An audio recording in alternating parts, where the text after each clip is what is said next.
L'exposició d'avui té dues parts. La primera part la faig jo, la segona part ja és el meu company Paco. Jo me centraré en la situació en la que es troba actualment l'ensenyament públic al País Valencià i Paco ja farà un anàlisi de lo que és la LOMQE. Paco, pots començar a... Sí, si vols? Així. Vale, així. Bueno, això són els quatre grans pilars de l'estat del benestar: la sanitat, l'educació, les pensions i les prestacions.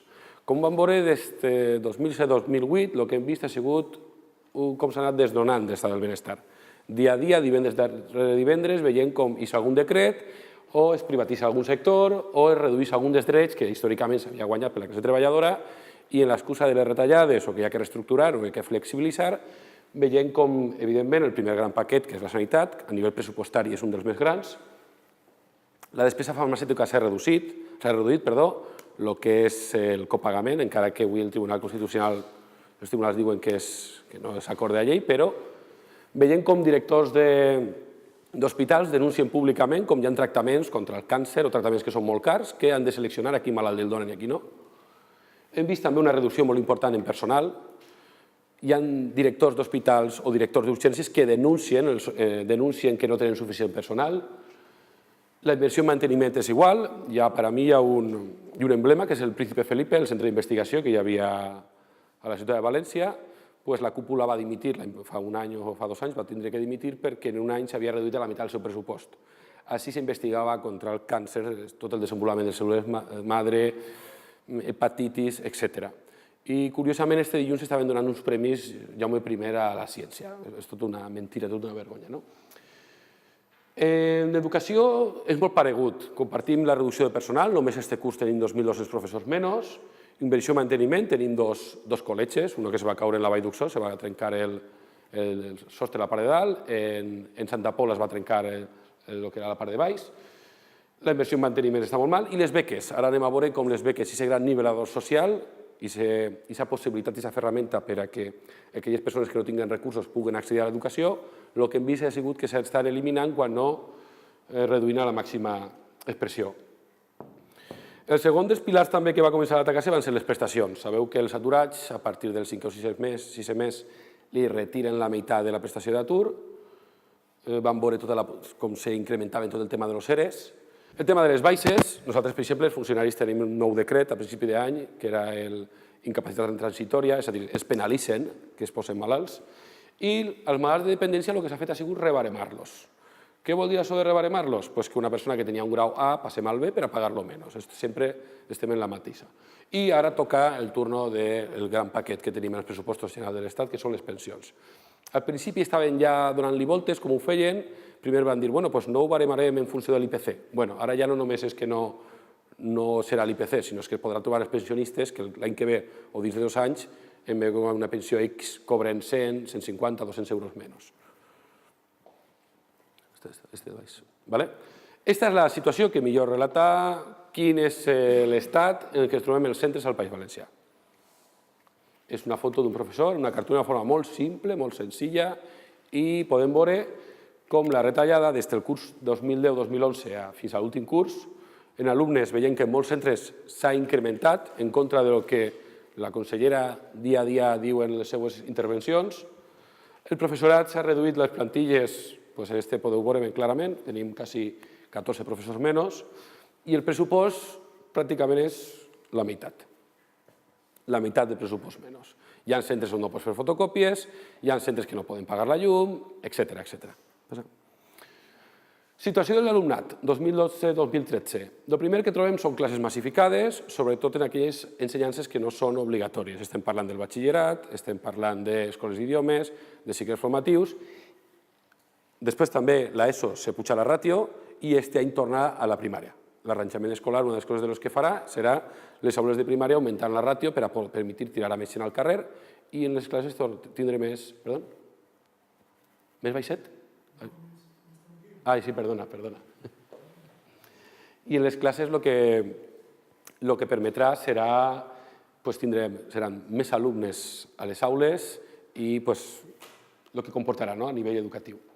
Retard en cobrir les baixes, s'han trobat en molts problemes als centres educatius i és que a voltes ens envien la persona a cobrir la baixa i ja s'ha incorporat la persona que estava malalta perquè han tardat un mes. i el punt de lo que són les reduccions de les beques. Les beques, com podeu veure així de forma molt gràfica, era el gran nivelador de les desigualtats socioeconòmiques. Beques de menjador, beques en transport, beques en llibres, permetia a molts alumnes que no podien accedir a un ensenyament en unes mateixes condicions que la resta, permetien poder accedir. Ara anem a veure com, en el moment que les beques se lleven, tant perquè augmenten les taxes universitàries o retallada de les beques, el que fem és posar barreres per a que aquestes persones no puguen accedir o bé a la universitat o bé fins i tot a lo que és l'ESO o primària. Más de 7.000 estudiantes de Madrid pueden perder el curso por el impago de las tasas. Esto hi ha un diari. L'altre dia, encara que hi ha 7.000, passa, per favor. El país reconeixia que la Universidad Complutense de Madrid admite que ha expulsado a alumnos del sistema por no pagar las tasas. Han estat tancat, no me'n recordo quant de temps ha sigut, però han estat 21 dies, no? Han estat tancats, al final han aconseguit, mitjançant la lluita, renegociar tot aquest tema, però hem de dir que tornem a l'època dels meus pares. Qui té diners pot estudiar i qui no té diners ja s'apanyarà. Així veiem a la nostra amiga Mari José, que diu Educación contratará, això estava parlant d'aquest estiu passat, contratará 326 becarios de inglés a costa del bonolibro. Són persones que en un règim de becaris arriben als col·legis, ajuden, evidentment, als professors que hi ha allí, però d'on traguem aquest quasi €1.000.000 que necessitàvem del bonolibro? És a dir, tornem una volta a la mateixa. Diners que anaven destinats a aquells sectors més desfavorits, els reenviem per a després poder eixir en la foto. Quina és la situació de les famílies 2010-2013, el curs este? Ha sigut molt tràgica. Aquestes fotos van eixir en New York Times, era una seqüència de fotos, i la classe política espanyola es va escandalitzar quan van eixir aquestes fotos, van dir que no era la imatge d'Espanya. Clar, no era la imatge d'Espanya igual en sa casa, però, per desgràcia, en les grans ciutats cada volta veiem més gent que ha de buscar en l'efemera, ha d'esperar-se que els supermercats o alguns restaurants tiren el menjar per a poder agarrar-lo, per no parlar dels menjadors socials, menjadors de Càritas, etc. Hi ha 2 milions de persones, les enquestes de població activa diu que no tenen, la seva família no entra ningú tipus d'ingrés. Això és una tònica, no? Com a ciutadans, a l'hora d'accedir a aquests serveis, la sanitat, la prestació, l'educació, les jubilacions, etc., fins al moment ho hem fet des del que és l'Estat. És a dir, ens donava el que era una assistència bàsica. Sempre uno podia recurrir tant a l'ensenyament, a la medicina privada, quedava el sector de la caritat també ahí, però ara el nou model que s'està implantant, en el nou model és el mercat, qui va ser l'interlocutor entre nosaltres. I entre el mercat i el servei i nosaltres sempre hi haurà un preu. És a dir, hi haurà gent que ho podrà pagar, hi haurà gent que no. Sempre tindrem un col·legi, un ambulatori, però serà com aquestes pel·lícules que veiem als Estats Units. És una assistència bàsica. Tan bàsica a voltes que uno pot morir-se allí, en una sala esperant que l'operen o alguna cosa. I sempre es quedarà les hermanitas de la caritat per a poder accedir a qualsevol d'aquestes coses d'ací, però, evidentment, ja no serà un dret i ja no serà universal.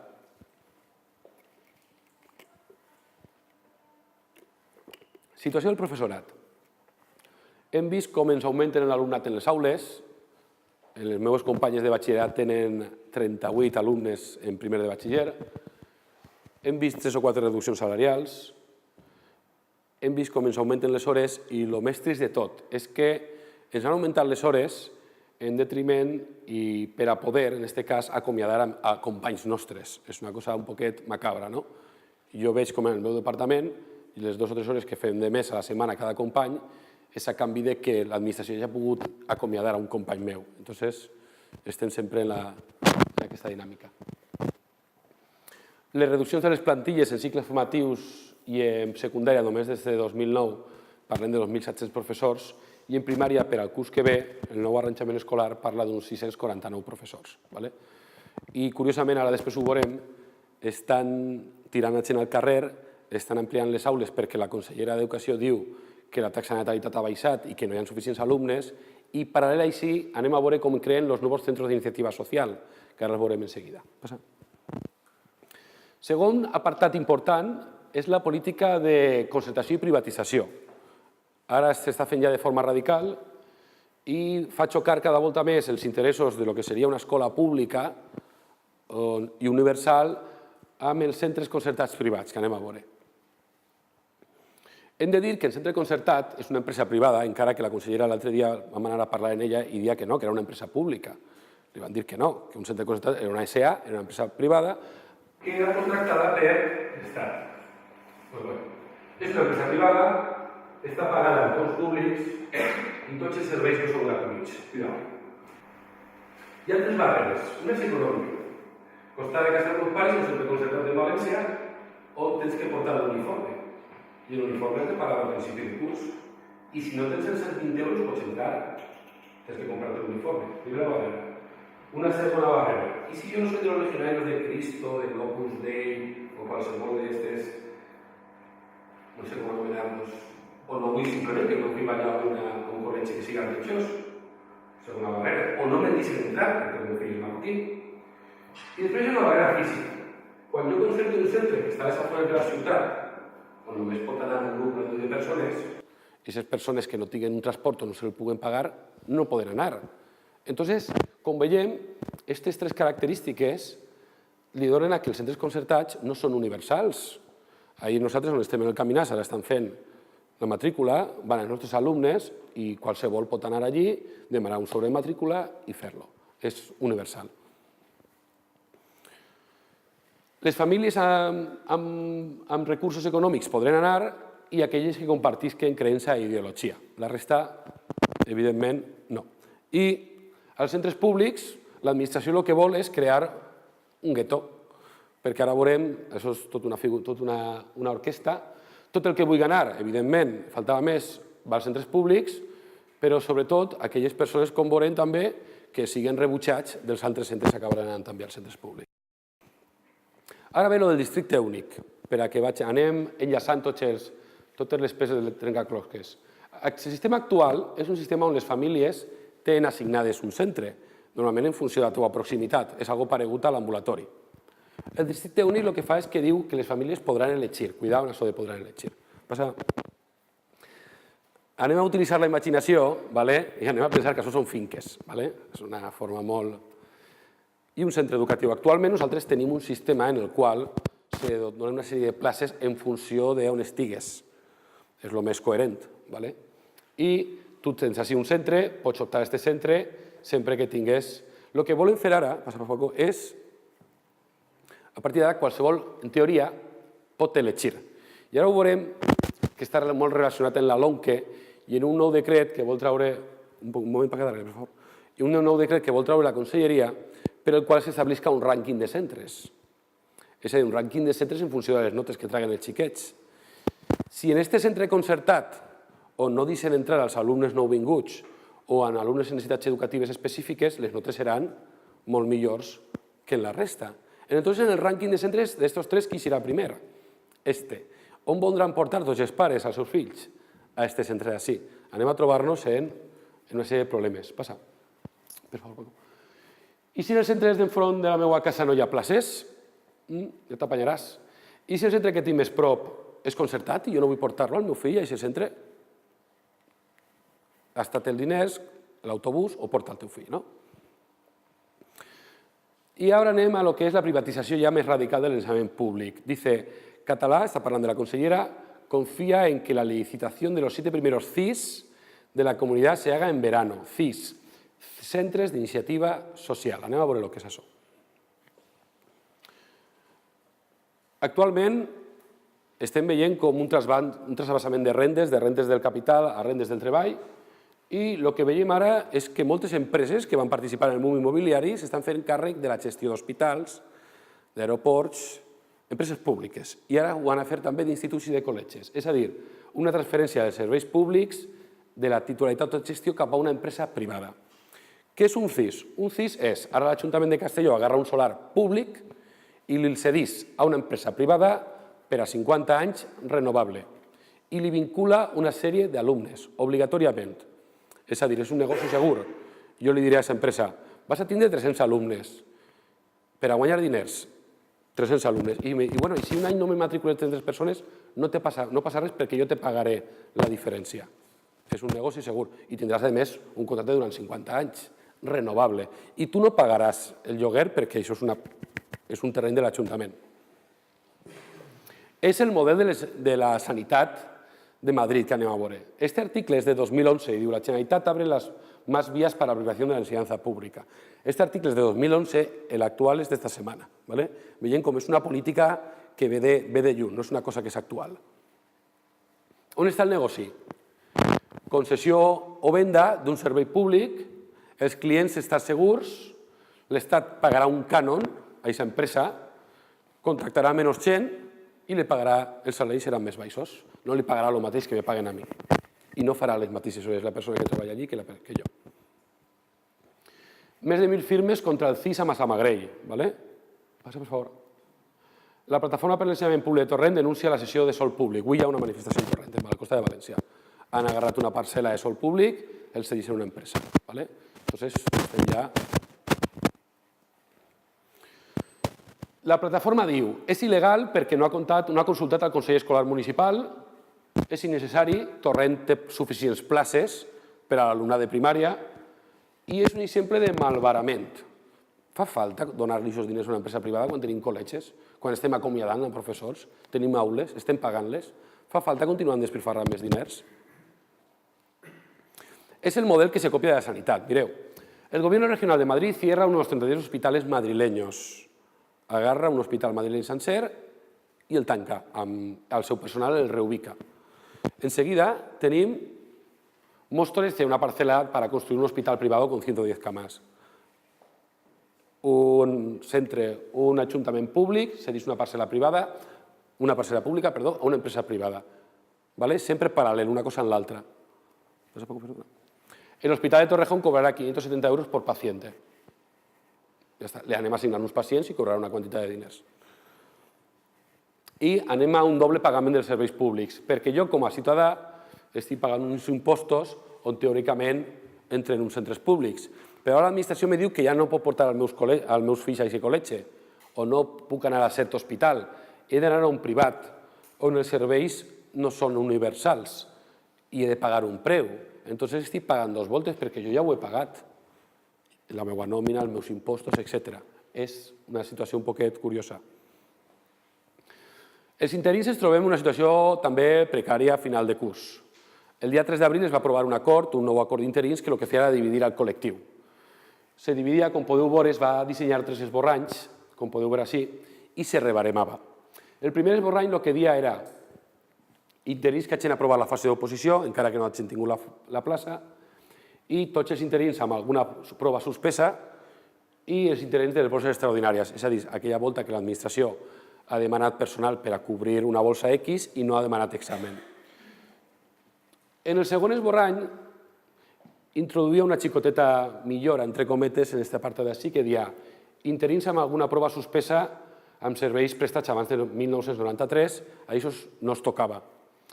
I en el tercer esborrany ampliava el que era lleugerament aquests dos punts, és a dir, la gent afectada era menys. Però en aquest apartat d'ací introduïa una clàusula. Aquelles persones que s'hagin presentat per borses extraordinàries els rebarem en el moment que hi hagi una oposició, encara que tinguin 15 anys treballades. És a dir, tiren al pare per a col·locar el fill. És una aberració, això passarà aquest any en primària, sabeu que ara hi ha oposicions en primària, i totes aquelles persones de primària que hagin entrat per una borsa extraordinària o que no hagin aprovat ninguna oposició, aquestes persones, encara que tinguin 15 anys treballant, les rebaremaran. I aquest és l'acord que ha signat la Conselleria. I ara venim en la LOMQE. La LOMQE, que ara entrarà el meu company a parlar, anem a veure com és el disseny legal necessari per a poder privatitzar l'ensenyament públic. Ara Paco ho explicarà molt millor que jo el tema de que voldran confondre-nos en lo de l'assignatura de religió, en el tema del valencià sí, valencià no, però el tema de fons de la llei és crear un entramat legal necessari per a poder privatitzar el sistema educatiu, cosa que la LOE ja ho permetia, però ara podrem ampliar-ho encara més. Anem a veure com la LOE s'emmarca en un model educatiu que s'anomena d'itineraris, paregut a l'alemany. El model alemany, a partir dels 10 anys, el que fa és separar l'alumnat. el separa, perquè consideren que no han de formar igual a una persona que serà enginyera que a una persona que serà conductor de camions. És aquesta aberració d'aquestes persones. El nostre model, més paregut al finès, considera, evidentment, a partir de tercer de l'ESO, separar l'alumnat en algunes matèries en funció de si siguin ciències o lletres, però només en això continua tenint unes assignatures comuns. Marca una sèrie de barreres, com ara després veurem. En el primer esborrany de la LOMQE marcava unes avaluacions externes al centre. És a dir, els alumnes quan acabaven tercer de l'ESO o segundo de lo que seria actualment íntegra o PDC, tenien que fer una prova. Si no passaven, no podien passar al curs següent. Els alumnes que no facin aquesta prova i l'aproven no tenen el títol de graduat. És una barrera que impedeix donar el títol de graduat. Una volta vist que això era una aberració, en el segon esborrany de la LOMQE el van modificar, i van tallar, van llevar el que era aquesta barrera.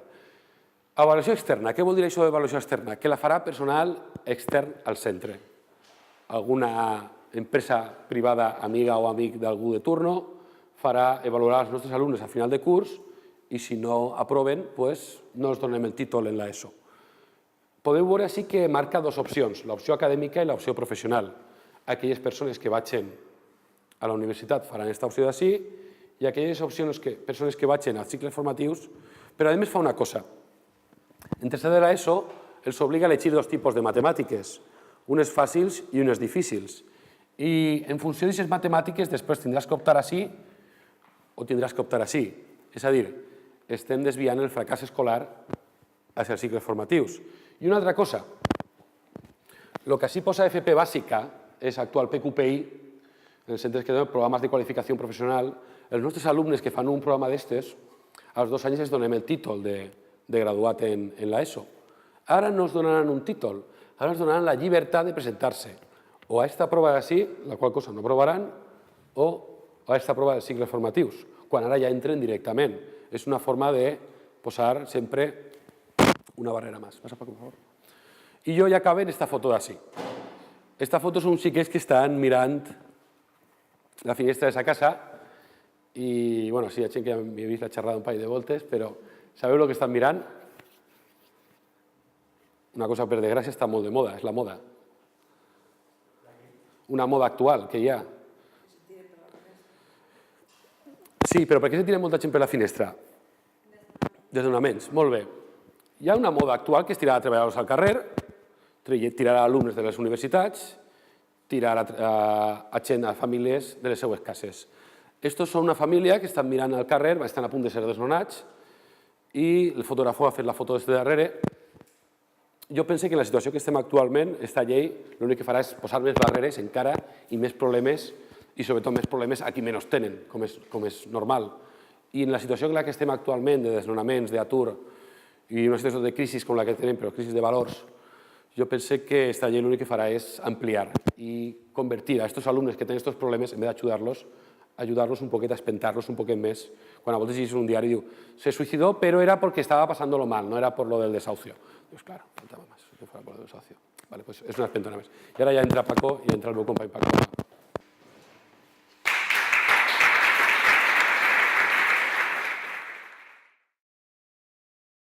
Jo el que vaig a mantindre així és que la LOMQE, igual que la resta de la política educativa i també la resta de la política econòmica, de la política social, la retallada de les pensions, la reforma laboral, etc., correspon tot a una mateixa línia política. Una mateixa línia política que no té més objecte que ajudar al capitalisme a eixir d'una crisi estructural, una crisi que no és conjuntural, que no és una crisi cíclica, és una crisi estructural que requereix d'una sèrie de condicions per a poder revertir-la en favor, òbviament, del capital i en contra del poble. Per tant, les polítiques que s'apliquen a l'estat espanyol no són només de l'estat espanyol, ficaré alguns exemples, i no són només d'ara. Francesc ha dit alguna cosa que ve de darrere. Jo em referia a coses que venen de molt darrere, no del govern d'este ni de l'anterior, fins i tot de l'anterior de l'anterior o l'anterior de l'anterior de l'anterior, d'algunes de les qüestions que ja venen, com per exemple el tema de les pensions o la continuïtat del tema de la reforma laboral o aquesta idea de la subsidiarietat dels serveis públics respecte als privats. que no és una ocurrència de Wert, precisament, i que no s'acabarà si avui a Wert li dona un infart i es mor, o dimitís, o qualsevol qüestió. Jo vaig a començar llegint, tal com va vindre a la premsa, unes recomanacions d'octubre de l'OCDE. Aquests mecanismes, l'OCDE, la Comissió Europea, sense que ningú li demani res, estan contínuament donant explicacions i donant aquests consells que diuen que són algo més que consejos, que són per a complir-se. En les que en octubre plantejava per a l'estat espanyol, en el resum que feia, el punt número 10 era de l'ensenyament. I veureu com immediatament va reaccionar per a complir-ho, perquè sus deseos son órdenes. Diu, ampliar el acceso a la educación secundaria superior restringiendo los criterios para el paso de curso en la educación secundaria a las competencias bàsiques. Este és un concepte important, competències bàsiques. Ja no es tracta de que els alumnes sàpiguen, sinó que sàpiguen fer algunes poquetes coses, perquè els treballadors no poden ser analfabets, però per què han de saber filosofia? Han de saber fer 4 cosetes, que són i això ja serà en el tema de l'FP dual. Y ficaba combinar el sistema de formación profesional y los contratos de formación en un solo esquema. Pues ni 2 setmanes després va eixir la llei en la qual se desenvolupaven els nous contractes de formació i l'origen del que seria de la FP dual. És a dir, és estímul-resposta, no? La rapidesa és total. Bé, per a plantejar tot això hi ha unes raons oficials i unes raons reals. Doncs mira, fica este de l'abandonament. Quan es parla de la LOMQE, quines són les raons que es donen? Fonamentalment 2. Una diu, el sistema educatiu fracassa perquè hi ha molt d'abandonament escolar i el sistema educatiu fracassa perquè hi ha un 57% d'atur dels menors de 25 anys. Bueno, és discutible, però passa el que es veig a la gràfica. A veure, aquesta gràfica és l'abandonament escolar.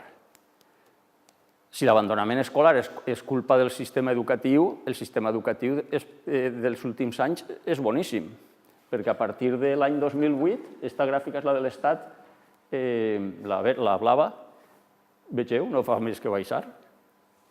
Aleshores està fracassant el sistema educatiu. Podria dir-se, aleshores el sistema educatiu és molt bo, tampoc. Per què està baixant l'abandonament escolar? Per la mateixa raó que jo, que soc d'FP, hi ha alumnes que els he tingut 3 vegades. Perquè no tenen feina. I, per tant, no abandonen per la mateixa raó que fa 6 o 7 anys a l'Alcora o a Onda, la meitat dels xiquets, o més de la meitat, el dia que complien 16 anys era l'últim dia que apareixien per l'institut. Per què? Perquè el dia següent se n'anaven a l'obra o se n'anaven a la fàbrica de ceràmica i treballaven. Clar, la conseqüència d'allò és el d'ara. Aleshores, ahí es veu que una de les excuses no és realitat. Si fos veritat que el sistema educatiu és la culpa de l'abandonament escolar, que encara ja això i a baixar a una mitja d'un 1,8% a l'any al conjunt de l'estat espanyol, és més alta que a Europa, clar, però és que així també hi ha més atur. Ara passa la següent, que és justament la contrària. Ara són els actius i els ocupats. Són els actius i els ocupats s'ha de multiplicar per 1.000 per a tindre el resultat. Ahí es veu, cap així, aquesta gràfica està al revés, cap així és el més recent, no? Falta l'última EPA, són les dades oficials de l'EPA, l'enquesta de població activa. Ahí està del 2001 fins a l'última del 2012. Esta d'ací continua la progressió, no? Bé, aleshores, ahí el que es veu és com està baixant la població activa. L'altra que hi ha, en la mateixa, està els aturats. No, el mateix full? Sí, és el següent. Bé, així és l'atur. Clar, què passa? Quan comença a pujar l'atur, era quan allà començava a baixar l'abandonament escolar. Aleshores, ahí es demostra la fal·làcia de l'argumentació de que cal una reforma per aquesta raó. Caldrà una reforma per la raó que siga, però per aquesta no. Perquè una cosa no pot ser veritat i el contrari al mateix temps.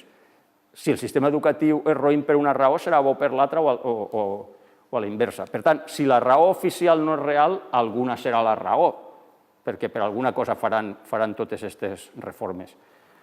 Normalment s'apel·la també al que diuen el sentit del treball, de l'esperit de la superació i de l'esforç. Bé, això no cal, això és pura verborrea, no? O sigui, en un país que la seva aspiració econòmica per eixir de la crisi és ficar un casino al Corcón, me pareix a mi que parlar de la cultura de l'esforç està absolutament de més. I sobre la qualitat en referiré més avant, és pura retòrica per a justificar allò que, òbviament, no es pot plantejar directament. Bé, si no és aquesta la raó, serà una altra. Sí, bueno, no és... Per exemple, la reforma laboral per a què era? Era per a crear ocupació, no? Bueno, ja s'admet públicament, fins i tot pel Banc d'Espanya, que la reforma laboral ni ha creat ocupació ni la crearà. Però es diu, bueno, serà per a crear-la quan s'acabi la crisi. Home, clar, quan s'acabi la crisi no cal reforma laboral. Ara ja es veu que és per una altra cosa. I ja s'admet. La reforma laboral era per a baixar els salaris. La reforma laboral era per a produir, com que estem dins de l'euro i no podem devaluar la moneda, devaluarem a les persones la devaluació interna. La reforma laboral és per aconseguir el que estan aconseguint. Una rebaixa sense precedents dels salaris i una rebaixa sense precedents del conjunt de la massa salarial i una transferència, com no ha hagut mai a l'estat espanyol i a molts països d'Europa i del món, transferències de rendes del treball a rendes del capital. Aquest és el veritable objectiu de la reforma laboral. I quin és el veritable objectiu de la reforma de les pensions? També hi ha una raó oficial. La raó oficial de la reforma de les pensions és garantir la viabilitat del sistema públic de pensions. És aquesta la realitat. El sistema públic de pensions és perfectament viable. Quina és la raó? La raó és que cal baixar les pensions per aconseguir un dels objectius del capital, que en massa milions de persones es facin un pla privat de pensions, perquè això no sols és per a guanyar més, aquesta és la supervivència de la banca. El capital, el capitalisme... Òbviament jo faig així un incís. Jo, com podeu veure, no soc neutral. Ja he dit Sara en la presentació d'on vinc. Per tant, jo ni soc neutral ni crec que es pugui ser neutral en un sistema basat en el capitalisme que, per tant, o se situa en una classe o se situa en una altra. Perquè la lluita de classes és com la llei de la gravetat. Un podrà dir, pues a mi me pareix que no, bueno, a un altre li pot pareixer que la llei de la gravetat no és veritat, però actua igual, cregues que és veritat o cregues que no és veritat. Per tant, jo crec que en aquesta lluita sempre cal situar-se. Òbviament, jo me situo del costat de la classe obrera i del poble treballador. I, per tant, aquestes crítiques al capitalisme. La meva tesi central, per tant, de la xerrada és que totes les polítiques són per a superar l'actual crisi actuant la taxa de benefici del capital, que és el que deien uns barbuts del segle XIX que anava a passar i que està passant. La tendència al decreixement de la taxa de benefici i la necessitat del capital per a remuntar-la de tres coses. Una, l'imperialisme extrem. L'imperialisme extrem que té formes, Líbia, Iraq, Afganistan, i el que va passar a Bangladesh l'altre dia, per exemple. És a dir, no sols són les invasions, és l'exportació de capitals per a aconseguir, en llocs d'absoluta explotació de la mà d'obra, les plusvàlues que així ja no són possibles. Aquesta és una. I les altres, però això dins del que és l'ensenyament més enllà de la qüestió ideològica no té molta implicació, però els altres dos sí. Les altres dues vies, no és una o una altra, són les tres alhora. Una és l'abaratiment de la força de treball. I precisament la reforma de la LOMQE i especialment la FP Dual, que és una part anexa, per així dir, incideix en aquesta qüestió, en aconseguir crear mà d'obra barata per a les empreses. I l'altra és la mercantilització. És necessari que tot allò que pugui ser negoci es convertisca en negoci. I aquesta és la raó oculta de la reforma de les pensions. És necessari que milions de persones es facin un pla de pensions i li donen els diners al banc. Que després aquests plans de pensions cada vegada es desvaloritzen més i on tenies tu uns diners després tens menys, és el teu problema. A Argentina o als Estats Units, centenars de milers de persones han quedat en la més absoluta ruïna pel tema dels plans de pensions. Els plans de pensions en els últims anys s'estan desvaloritzant, perquè a més així hi ha una contradicció. Tu has de fer-te un pla de pensions, perquè si no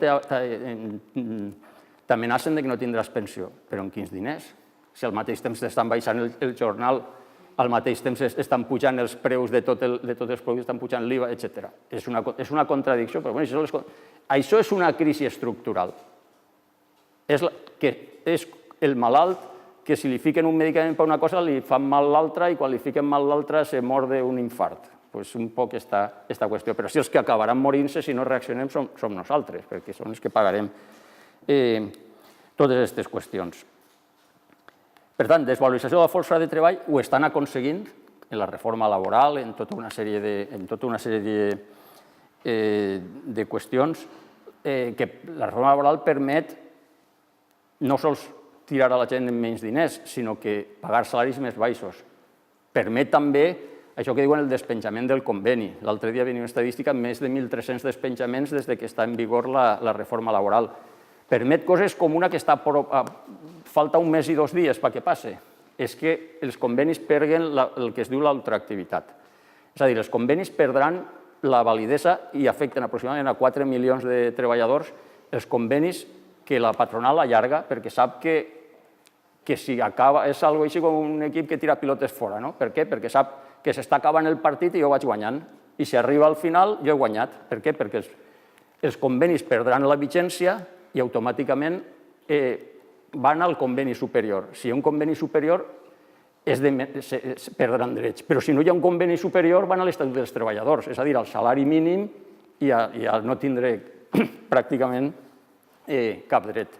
Jugant en això, les empreses fan coses com, per exemple, haureu vist potser la mobilització de Hewlett-Packard d'estos dies.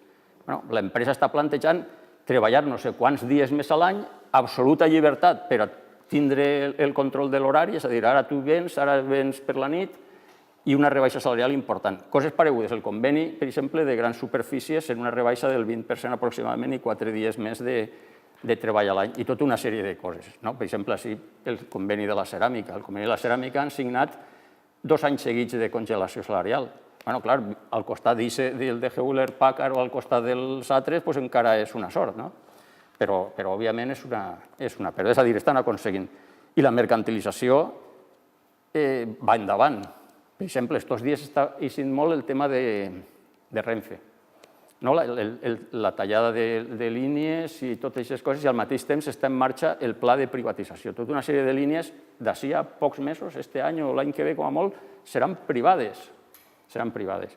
Què voldrà dir això? Doncs que, òbviament, una empresa guanyarà diners i guanyaran els passatgers, no, perquè ficaran els trens, els dies i les hores, els que el cap de setmana hi ha menys passatgers, doncs se lleven els trens. Clar, i dirà, la línia València-Castelló segurament continuarà existint. I la València-Caudiel? Segurament no, no? Però és que aquest experiment ja està fet. A Argentina, a Xile, a tots aquests que van ser totes aquestes dictadures, totes aquestes qüestions. Bé, la idea de fons d'això és el que es diu la subsidiarietat. Del que es tracta és que els serveis públics són subsidiaris dels que puguen haver de tipus privat. I això val per a tot, val per a la sanitat, tots aquests exemples que havia ficat Francesc, val per a l'ensenyament, val per al que siga. Si una empresa privada dona un servei, no té per què donar-ho una empresa pública. Clar, se podria dir, bueno, és que és la idea dels liberals, del capitalisme, però és que és mentida. Perquè la idea dels capitalistes seria, molt bé, tu vols un col·legi privat, paga'l, molt bé. Ah, no, però és que el col·legi és concertat. És que l'hospital no sé què té els pacients obligatoris. És que l'hospital, i sé que hi ha a Quart de Poblet, me pareix... No, i sé que hi ha el de Manises, perdó. El de Manises diu que no té suficient en Manises i Quart de Poblet i que vol també Mislata i vol també Xirivella. O sigui, jo visc a Xirivella i automàticament, si la conselleria li fa cas, que segur que li fa cas, automàticament el meu hospital és eixe. I si jo no vull anar allà? Bueno, l'Hospital de la Ribera, els pobles de la Ribera diuen el corredor de la muerte. O sigui, en això hi ha pobles que han fet mobilitzacions al poble, sent l'alcalde del PP i fins i tot l'Ajuntament al final ha tingut que demanar-ho, no anar a l'Ajuntament d'Alzira, a l'Hospital d'Alzira, quan fins, me referís al Xinet, sense anar més lluny, perquè no volen anar allí. La gent sap de què va aquesta qüestió. Com s'arriba a la privatització? Primer, afonant el servei públic. El cas de la Vall d'Uixó que ha citat Francesc és paradigmàtic. La Vall d'Uixó és un poble que no té ni un centre privat. en aquest moment. Pot ser l'únic, jo no conec cap altre, ni a València, ni ací, ni a... A la Vall d'Uixó no hi ha ni un institut ni una escola privada. Bueno, deixen que s'esfonsen, que li caiga un el sostre, que l'altre no sé què, i sense necessitat en absolut, perquè pels números no fan falta més centres. A la Vall d'Uixó hi ha 2 instituts més les 10 escoles, no fa falta. Doncs l'Ajuntament cedeix això en les condicions que Francesc ha dit. De negoci segur. Això és capitalisme? No diuen que estan per la lliure empresa? Quina lliure empresa si aquí ja té els clients assegurats i els beneficis? És una contradicció bastant gran. Bé, nosaltres estem pels serveis públics. Però què és un servei públic? El que deia Francesc, que deia la consellera, clar, jo crec que cal rebatre aquesta idea. Què és públic? Bé, doncs ho llegiré d'un pamflet ja una miqueta antic. Diu: l'escola pública és aquella que per la seva titularitat, gestió i finançament depèn inequívocament dels poders públics. Intentar equiparar els centres públics als centres concertats no sols és una mentida, sinó la millor forma de justificar la potenciació dels concerts educatius. No és compatible en els fets preservar una escola pública de qualitat i ajudar amb fons públics el creixement de l'ensenyament privat. Un centre concertat no és un centre públic, és un centre privat que, a més, rep diners públics, la qual cosa, des del meu punt de vista, és una aberració absoluta que existeix des de l'any 1985, el moment en què es va aprovar la LODE. Aquest és el gran problema de l'ensenyament, la LODE. Perquè des d'aquest moment els concerts, que inicialment, i encara està, per cert, si llegiu la LODE, veureu que els concerts només poden fer-se en entitats sense ànim de lucre. Però en quin món vivim? Com una empresa pot no tindre ànim de lucre? Des de quan?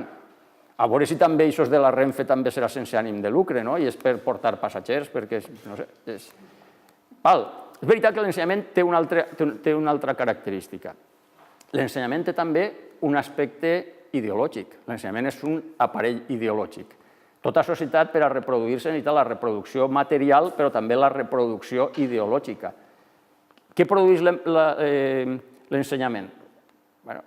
No produïm res tangible, no produïm rajoles, ni cotxes, ni taules, però es produeix la mà d'obra, la formació per a la mà d'obra, i es produeix també la reproducció de la ideologia. La ideologia de les persones que en gran part es forma a l'ensenyament.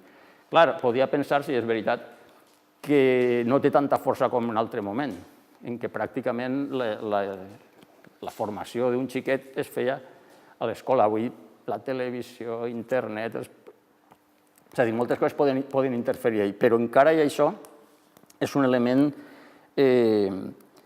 ideològic molt important. Jo, ahir podeu veure també, volia dir, tornant en quant a la qüestió de per què aquesta qüestió no ve d'ara, no és verd que vulgui. Perquè quan dèiem Font de Mora dimissió, deia, bueno, a veure si vindrà un altre que encara serà... O és que la Maria José Català és millor que Font de Mora? Ni millor ni pitjor. O sigui, és igual d'inepta i igual de... No sé, diu-li la paraula que vulgueu en quant a les seues... Doncs això. Bé, això, l'article que era del 166.2 de la Constitució Europea. Sabeu, la Constitució Europea, el referèndum així va ser el 20 de febrer del 2005, la Constitució Europea se va fer entre el 2003 i el 2004, i una de les qüestions que plantejava era, fixeu-vos el que està en negreta, servicios de interés económico general. Sabeu això què són? A què se refereix? Doncs és el subterfugi de la Constitució Europea per no parlar dels serveis públics. Perquè ja no són serveis públics, sinó que són uns serveis d'interès econòmic general.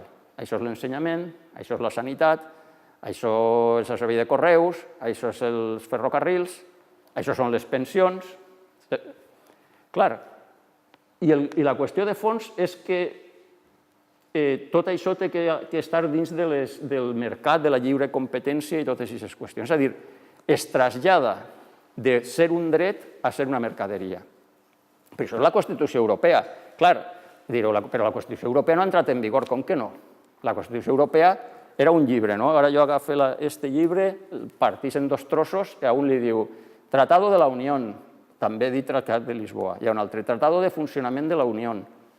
Bueno, doncs, aquest article de la Constitució Europea ara és el 106 del Tractat de Funcionament de la Unió, exactament igual.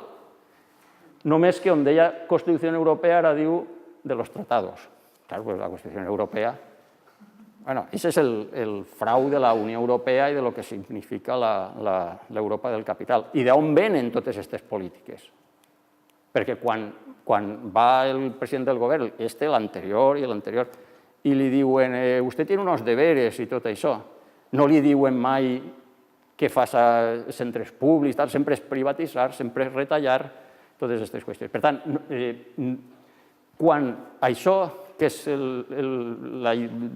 la plasmació legal d'aquesta política, se planteja, no havia començat la crisi. L'any 2004, quan se redacta, i el 2005, quan se fa el referèndum, quina crisi hi havia? Si estàvem en això de que cada trimestre hi havia 200.000 treballadors més a l'estat espanyol. I, en canvi, calia ja privatitzar. O sigui, si ara es diu que cal fer-ho, cal privatitzar o cal retallar en funció d'una crisi, és mentida. Aquesta política ja estava dissenyada. I encara vaig molt més lluny. Nosaltres hem sentit parlar d'un personatge, els més joves potser no tant, però els veterans sí, Carlos Solchaga, d'infausta memòria. Un ultraliberal. Aquest personatge vaig a dir dues coses d'ell només. Per a calentar els ànims, perquè ell era d'estos de porços, tal. El dia d'abans d'una manifestació molt important d'Ensidesa i Unosa en Madrid, el tio es despenja en unes declaracions i diu l'estat modern només ha de tindre unes poques coses. Exèrcit, policia, aparell judicial, ambaixades i recaptació d'impostos. L'estat modern de l'any 93. On està l'ensenyament ahir? I la sanitat? Doncs aquest era el seu model. Però poc després el Fons Monetari Internacional treu una orientació d'aquestes que són per a complir-se i diu, estratègicament, les pensions són insostenibles. S'ho inventen, no? Dogma de fe, són insostenibles. I automàticament plantegen un objectiu. Diu, l'objectiu dels estats és aconseguir el següent objectiu. La primera pensió no deu superar en cap cas el 40% de l'últim salari. I automàticament, una cosa que potser alguns recordareu, apareix el senyor Solchaga, que poc després va deixar de ser ministre, i diu «Així cal fer alguna cosa que l'any 2000 no hi haurà pensions». Recordeu alguns això? Bueno, estem en el 2013 i reduïdes però encara hi ha pensions. Si per ell i tots els seguidors de la seva filosofia dins de poc seran de la meitat. Però en aquestes retallades noves, que l'altre dia en la fórmula és incomprensible en el país, les dos, més anys per a tindre pensió i, per tant, pensions rebaixades, més la clàusula de sostenibilitat ISA, cada any les pensions seran més baixes. En pocs anys anirem acostant-nos a aquesta qüestió del 40%. Ara l'última que se'ls ocorria és que diuen que l'any que ve enviaran a tots els treballadors majors de 50 anys una carta, des del Ministeri de Sanitat i Seguretat Social i tal, una carta dient-li quina serà la pensió que li quedarà en funció dels anys que té cotitzats. O sigui, per assustar-lo. Bé, què estan pretenent? Estan pretenent alguna cosa que difícilment aconseguiran, perquè, clar, en mi no, perquè un dia que vam venir a l'institut a fer propaganda vaig dir jo preferís acabar baix d'un pont que fer-me un pla privat de pensions. Però és que encara que jo digui, no, jo sí vull fer un pla de pensions. En què? Si jo guanyo un 22% menys que fa 2 anys, quan en maig del 2010 van començar les rebaixes i van tres congelacions salarials, això funciona, ja sé, professor d'ensenyament, del Caminàs, 3 congelacions, més el dels sexennis, més la paga de Nadal, més no sé quan, fent números de l'ordre del 22% en no arriba a 3 anys. Aquesta és la realitat. Bé, jo encara puc arribar a final de mes, d'una forma o d'una altra i tal, però s'està produint també en el tema de la rebaixa salarial una qüestió, un fenomen nou, que és el treballador pobre. O sigui, la pobresa de qui treballa, perquè antigament, o no fa 4 dies, ho podia ser pobre, però perquè no tenia treball. Però és que ara el problema, als Estats Units ja passa, el que treballant és pobre, però pobre de no arribar a final de mes. És a dir, algo que va contra la lògica econòmica. Uns salaris, uns ingressos menors als necessaris per a la reproducció de la força de treball. És a dir, que encara treballant i no gastant res, això de vivir per encima de les possibilitats, no sé quines, no s'ha aconseguit. Com ha de fer-se la gent un pla de pensions? Contradiccions d'estes, però bueno. Bé, sobre el tema de la política educativa, jo vull referir-me també al tema de la FP dual. La FP dual no és més que un intent de formar mà d'obra barata. Què és la FP dual aquesta tan meravellosa que es diu a Alemanya? La FP dual és unes persones que no es matriculen a un centre públic, sinó que es matriculen directament al que seria equivalent a les cambres de comerç. És a dir, l'alumne no va a l'IES El Caminàs o al centre que siga a matricular-se, va a la cambra de comerç i busca una empresa. I l'empresa l'accepta o no l'accepta, després d'una entrevista. I a aquest treballador, això sí, li paguen de l'ordre de 400 euros, 500, depèn, és un poc a voluntat de l'empresa. Evidentment no el conveni. Els treballadors potser guanyen 1.500 euros. Ell fa pràcticament el mateix, però cobra 400 euros. Bé, com serà la FP d'ací? Tindrà aspectes iguals. Per exemple, l'altre dia venia als periòdics d'educació que, en contra del que pensàvem alguns, però jo pensava, sí, aniran a treballar però se matricularan. No, els alumnes no els elegirà l'institut, no serà la FST ara de les pràctiques que van a fer les pràctiques, serà directament l'empresa la que l'agafarà o que no l'agafarà. I, per tant, treballarà allí, perquè, clar, i per què l'agafarà l'empresa o no? Perquè serà un treballador. Qui agafa els treballadors? Un institut o l'empresa? L'empresa no. Doncs com estos seran treballadors també els agafarà. La diferència és que no tindran un salari ni a sols la quarta part del conveni, tindran una gratificació si l'empresa vol. És a dir, no seran mà d'obra barata, sinó seran pràcticament mà d'obra gratuïta. I això és el model de la FP dual que es plantegen. Sobre les retallades, simplement recordar-les, perquè Francesc ja ha fet un poc una al·lusió, la ràtio ha pujat un 20%, teòricament és una mesura temporal, diu, mentre la taxa de reposició sigui menys del 50%. La taxa de reposició és el percentatge de treballadors que s'incorporen al sistema sobre els que se jubilen. En aquest moment, la taxa de reposició màxima és el 10%. Això què vol dir? Que de cada 10 jubilats pot entrar un nou professor. Clar, això més l'allargament de l'edat de jubilació que produirà que en pocs anys tots els que treballaran en l'ensenyament seran vejestorios, però que no podrem ni pujar les escales, perquè, a més, als 60, ni als 63, ni als 65 seguirem per allí.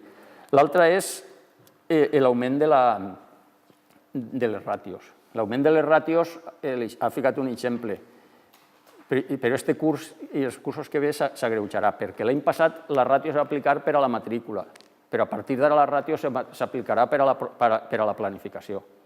Quina és la diferència?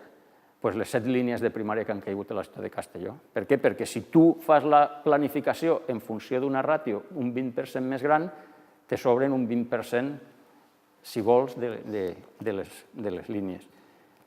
I, per tant, a partir d'ahir començaran a caure els llocs de treball, la ràtio augmentarà i els interins cada vegada treballareu menys.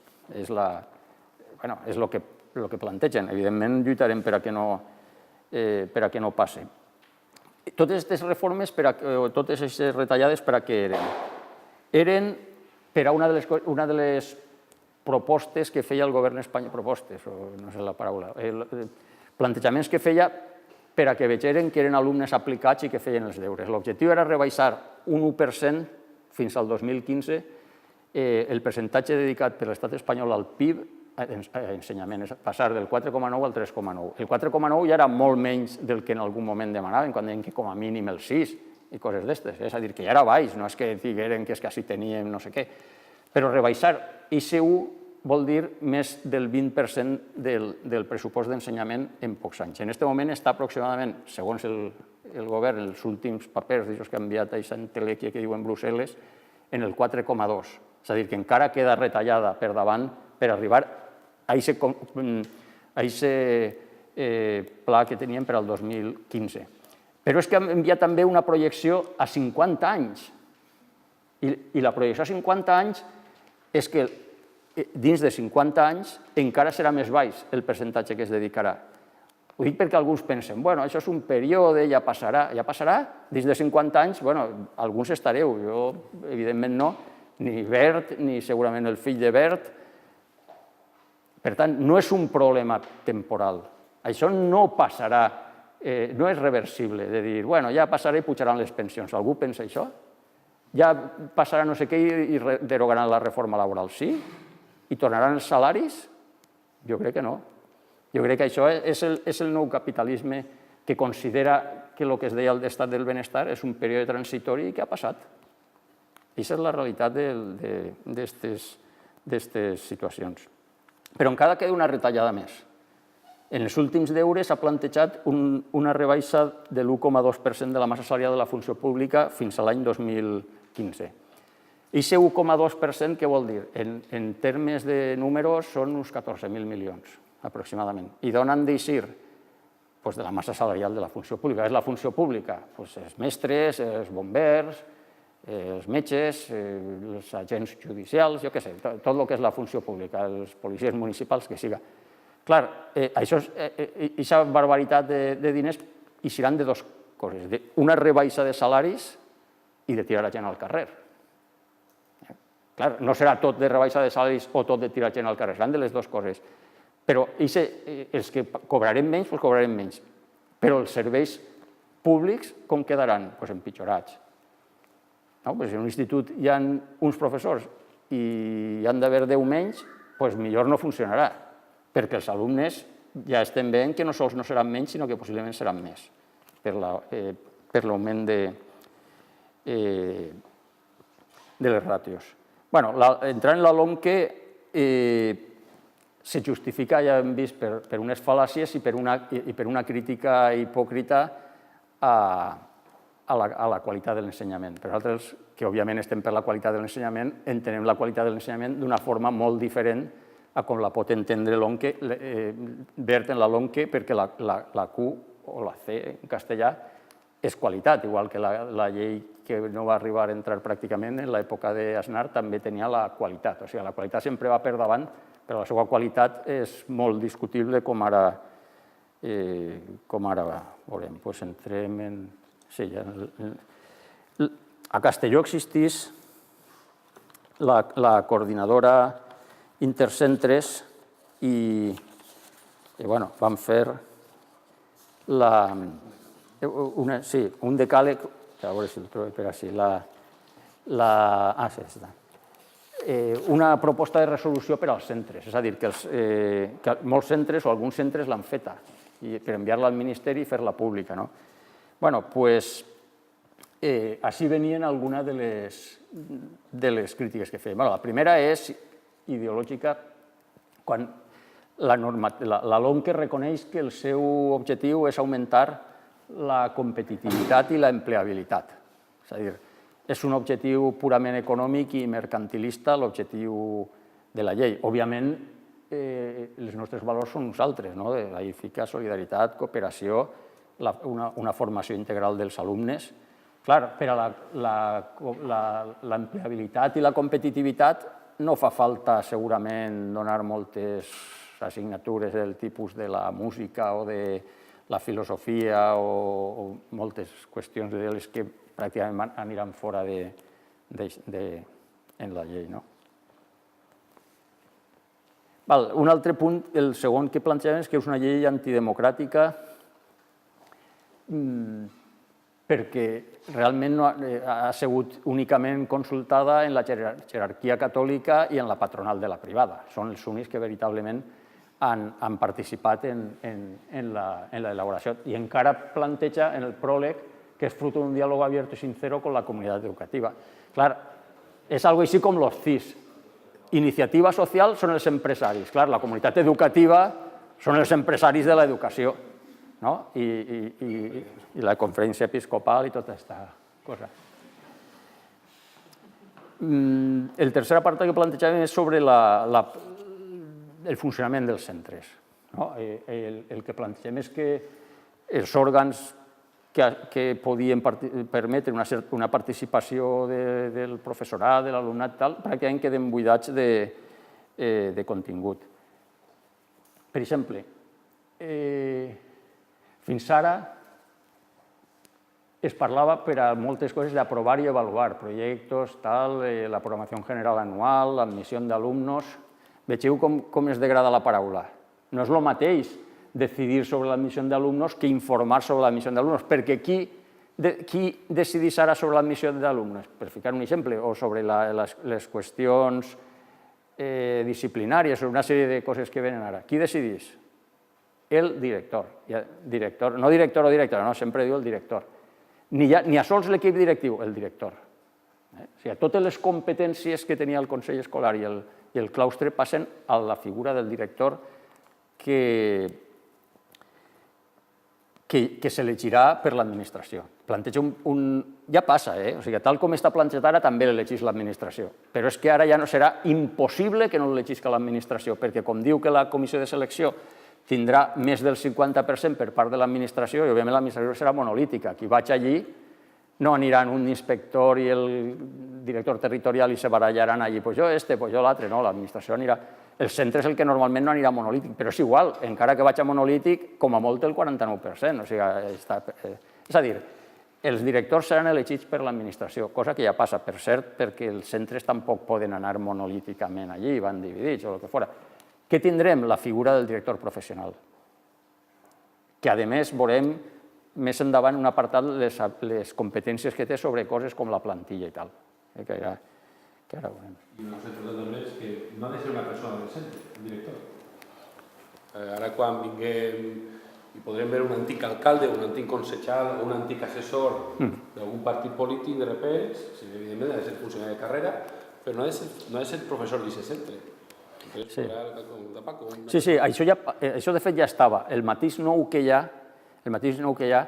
i va per lo que diu ell, no sé, per exemple, el senyor subdelegat del govern, que és tan democràtic i no ens envia mai a la policia i tal, és de la meva especialitat. Qualsevol dia apareix per l'institut i diu que és del director. Quin és el mateix? La LOE ja ho tenia, perquè ara després parlaré de la LOE, que no és precisament la meravella, perquè si fora tanta meravella no sé com està privatitzant-se tot, encara que la LONCE no està aprovada, però la LONCE no està aprovada, O sigui, quan concerten un centre de què són, los hermanos, de què són les de Benicarló, no sé quina secta de la Salle, quan la concerten sense necessitat és perquè la LOE ho permet, A veure si és que no pensem que és que la LOE... No, el que deia és que la LOE, el mateix nou que hi ha és que en aquest moment podia ser de fora del centre i elegir l'administració, però és que ara pot ni a sols estar en actiu, perquè la LOE deia preferentement en actiu. Clar, que preferentemente podia ser no preferent. No, però ara s'ha llevat el preferentemente. És a dir, el senyor subdelegat del govern un dia pot aparèixer pel camí i dir, buenas, que soy el director. Aquesta és la modificació que hi ha sobre esta... Sobre la possibilitat de concertar i privatitzar, jo crec que aquest és un element central.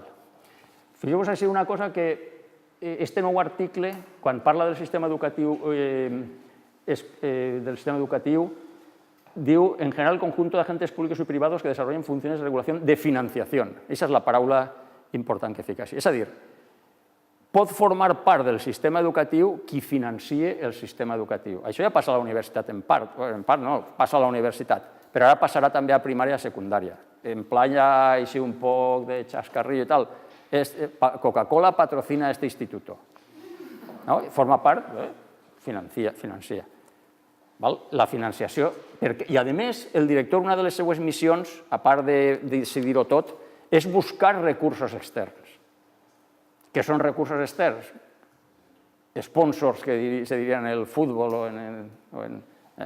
Buscar qui financie totes aquestes qüestions. És a dir, s'està dient no sols la privatització en quant a centres que seran gestionats, sinó que el capital directament passarà a poder formar part del sistema. I, per tant, del moment en què financia, no sé, la Fundació Botín, quin siga, ja forma part del Consell Escolar de l'Estat o formarà part de les entitats en què se decidirà la política educativa.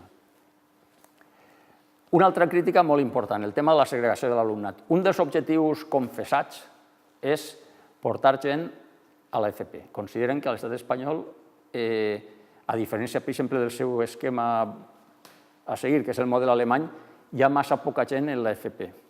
Però, clar, estan parlant d'una FP que no és la d'ara, és per entendre'ns més pareguda a la d'abans, a la de fa 20 anys, a la via de segona. De forma que ahir el que es planteja és una opció acadèmica i una opció professional i la FP bàsica que substitueix a el que ara són els PQPIs. Per als que sou de l'ensenyament sabreu això que són. Són uns grups que permeten, com ha dit Francesc, accedir al títol, cosa que ara no podran, els dels nous PQPIs. I faig un xicotet incís. Un dels motius que tenen per a aquesta FP bàsica substituir els PQPIs és el mateix que tota aquesta obsessió per quedar bé en les proves PISA, que no en què els alumnes sàpiguen, sinó que facin bé les proves PISA. Els alumnes del PQPI consten com a abandonament escolar, perquè els plans dels PQPIs poden no fer-se en 2 anys, sinó en 1 i abandonar-se en el segon. En canvi, la FP bàsica no constarà com a abandonament escolar perquè complirà les normes que es diu del IESE 3 per ser de 2 anys. És a dir, a partir d'ahir diran, vegeu, està baixant l'abandonament escolar, perquè a més la idea és portar quanta més gent d'ahir cap allà i d'allà cap a més enllà. Enteneu el que vull dir, no? Opció acadèmica i opció professional, com a Alemanya. El que passa és que a Alemanya encara és pitjor perquè es fa abans. I és un sistema absolutament irreversible, que als 10 o 11 anys, segons el Landa, entre el camí cap a el que es diu el gimnàsium i podran anar a la universitat. El que no entre allí, ja està descartat als 10 o 11 anys. Bé, així no s'arriba tant, però va camí, va un poc en aquesta línia. Vegeu, opció acadèmica, opció professional. Avaluació externa, títol de graduat en ESO i avaluació externa, títol de graduat en batxillerat. Ho pot haver aprovat tots els cursos. Si es presenta i s'aprova i no aprova, no té el títol. Aquesta és una de les qüestions. I si, com hi ha opció acadèmica i opció professional, si ho aprova l'avaluació externa per l'opció acadèmica, pot seguir pel batxillerat. Si aprova per l'altra, només pot seguir els cicles de grau mitjà. I aquells, els de l'FP bàsica, aquests no poden obtindre el títol de l'ESO. És una... En fi, condenen ahir a la segregació una... Per tant, considerem que això no és vàlid i no és el nostre model, òbviament. Clar, la prova és igual per a tots, suposadament.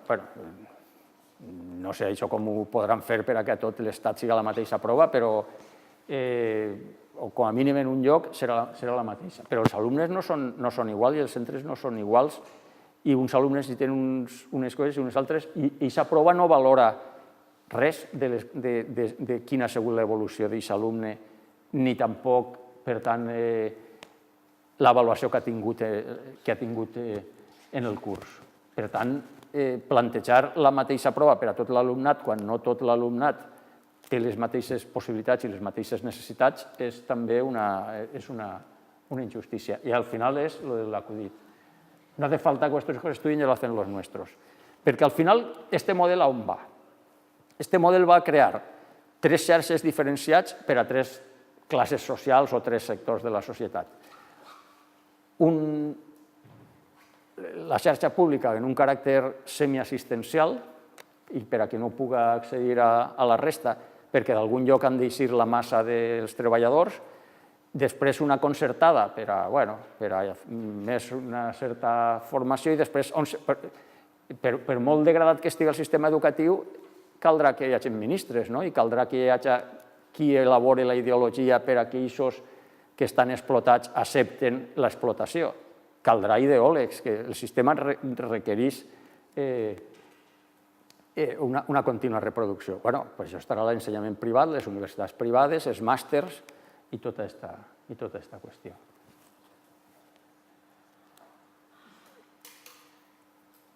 Bé, Clar, no hi haurà discriminació, però després sí que es planteja una discriminació. Diu que no constituye discriminación la admisión diferenciada por sexos. Bueno, no hi haurà, sí que hi ha una discriminació, ¿no? Pero ahí embolica con no sé qué del acuerdo de no sé qué del año 1940, no sé qué història. Sobre això és anecdòtic, però l'altre dia venia en l'escuela, se llama escuela, ¿no? L'escuela, una revista en la que venia doble pàgina, uns articles explicant això. En una pàgina venia, basat en unes estadístiques de Corea del Sud, que no sé què tindrà que veure així, que els centres, bueno, ahí feia tota una teorització de que els centres de Corea del Sud que segregaven per sexe obtenien millors notes que els que no segregaven per sexe. I al costat venia una entrevista a tota pàgina en una psicòloga nord-americana que deia que ella era una entrenadora de cervells o alguna cosa així venia a dir, de que el cervell de l'home... No d'alumnes. Sí, deia. No, però la seva teoria era la següent. El cervell de l'home i el de la dona són diferents estructuralment, no? I tenen unes característiques diferenciades. Si jo soc professor d'una assignatura, com que tindria dos tipus d'alumnes, no seré efectiu. En canvi, si jo tinc una classe en un tipus d'alumnes, els xics i l'altre de les xiques, jo a cada un d'ells m'adreçaré a ells de la forma en què el seu cervell capta millor l'assignatura, sigui les matemàtiques o el... Bueno, aquesta és la teorització. Bueno, però esta setmana apareix una altra. O sigui, la llau ideològica és indescriptible. Esta setmana, a veure si la trobo per així, perquè és graciosa, no?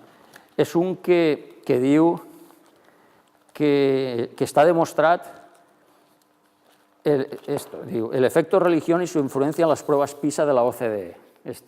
A tota pàgina dient que els centres privats obtenen millor nota. No serà en la selectivitat de la província de Castelló, això us ho assegure. Y diu, un efecto positivo unido a estudiar en un privado es el efecto escuela religiosa. Bueno, això no és ideologia? Això és pura... No sols ideologia, però del pitjor estil. O sigui, ideologia en el sentit d'anticiència. Ideologia en el sentit de menjar el coco, no? Bueno, tot això és el que estem... Clar, què passa?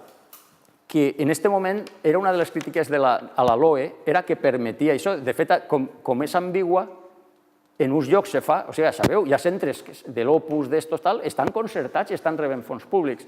Que si se presenta tal, hi ha una sentència que diu que sí, una sentència que diu que no. Clar, a partir d'ara, si entra en vigor la llei, ja no hi ha sentències. La llei ho diu.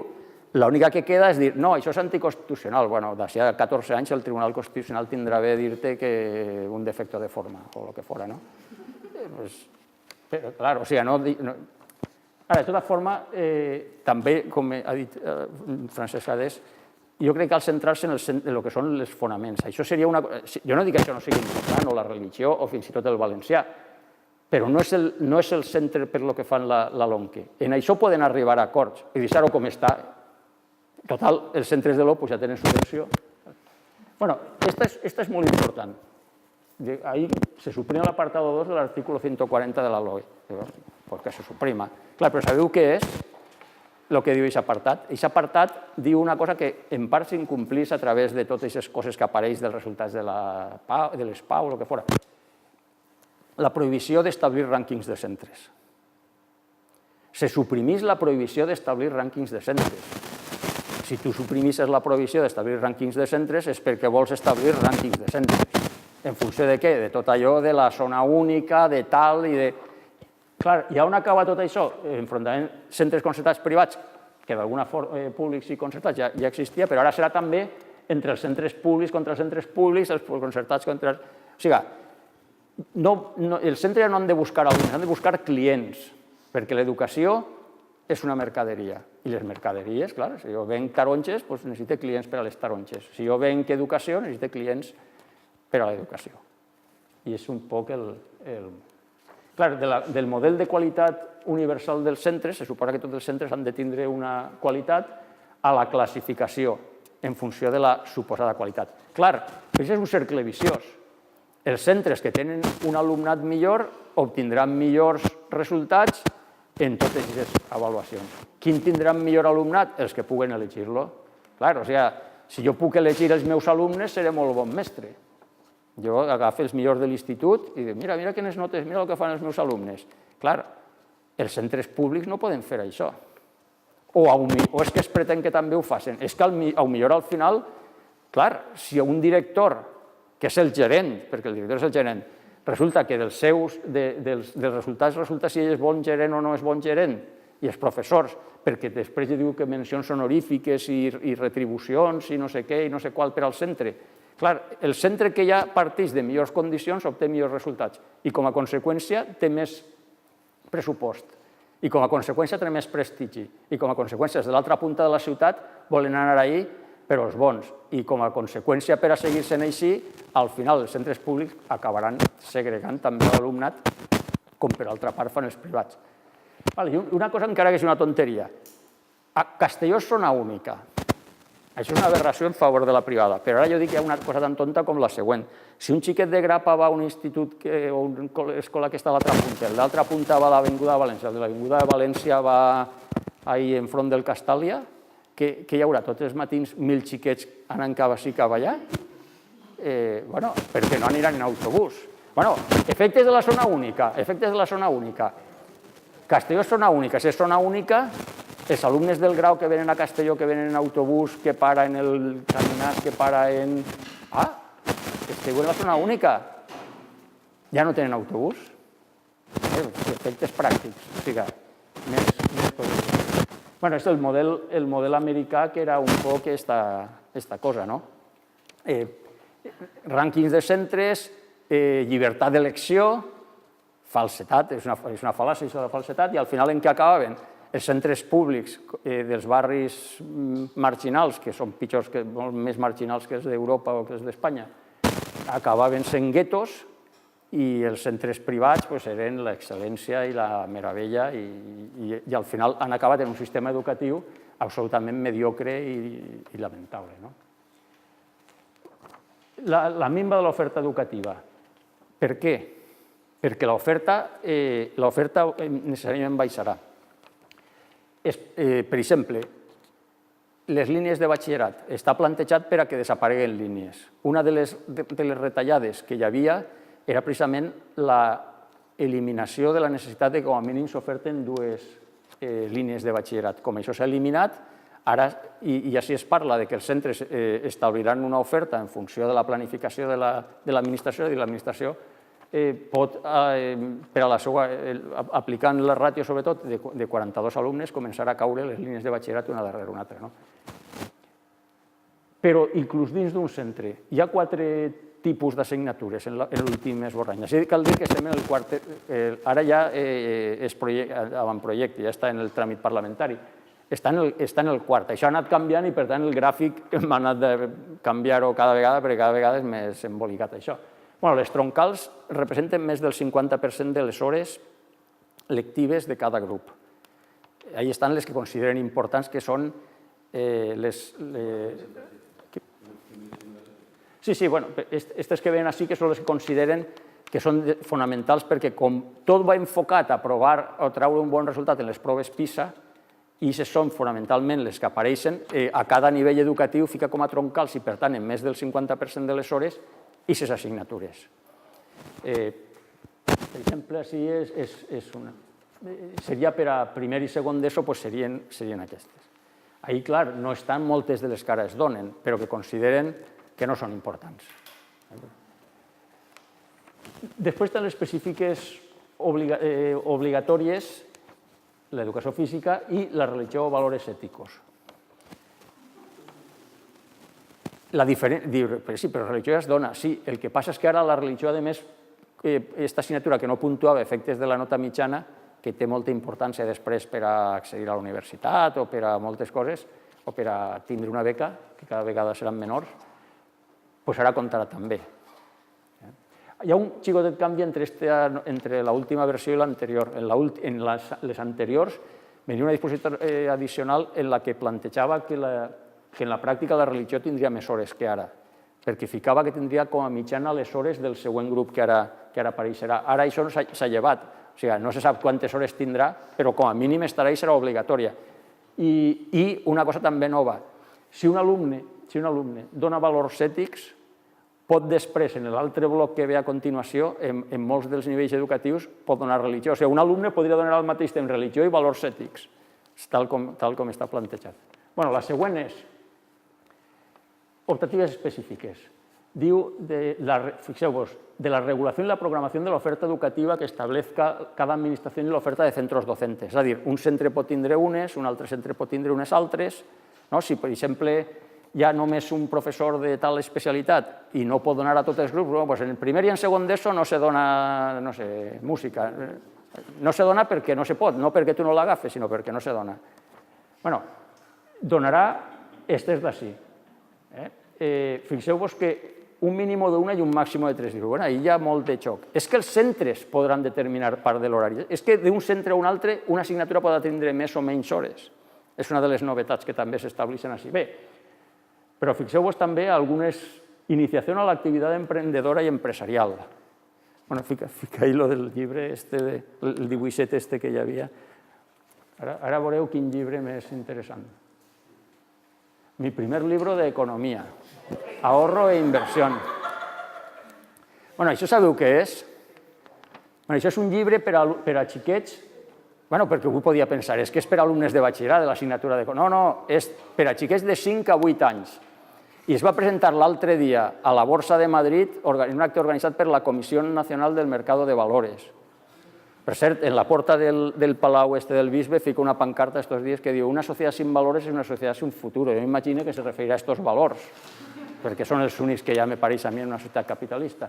Bueno, en la presentació del llibre plantejaven que és molt important que els xiquets des dels 5 anys sàpiguen el cicle, parla del cicle complet de la inversió, des de l'anàlisi de la inversió i on guanyarà més i no sé què i no sé qual. De 5 a 8 anys, no saben ni sumar, però han de saber ja calcular les inversions, o sigui que conviértase en un hijo puta en una setmana o algo així, no?